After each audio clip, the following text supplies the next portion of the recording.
तर गिरीश महाजन यांनी उद्यान अधीक्षकांना फोनवरून सुनावलंय। वृक्ष लागवडीसाठी छोटे खड्डे खणल्यानं महाजन संतापले। अधिकाऱ्याला फोनवर झापत घटनास्थळी बोलावलेलं आहे आणि त्यांनी संताप व्यक्त केलाय।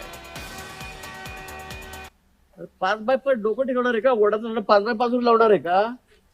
तुमचं क्वालिफिकेशन काय आहे?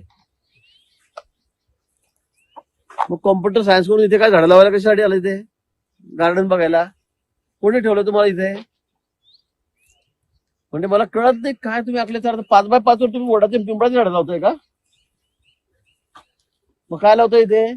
झेंडूचे फुलं? अरे देशी लावले तरी लिंबाचं झाड 5 बाय 5 वर येणार आहे का? पिंपळाचं झाड 5 बाय 5 वर येणार आहे का? आपण करतो का? आपल्याला कळतंय का? काय म्हणजे मी नसतो आलो तर झालं लावून टाका झाड, दुसऱ्या नावाला लावा, लोक आम्हाला शिवाय घालतील, तुम्हाला कोण विचारणार आहे?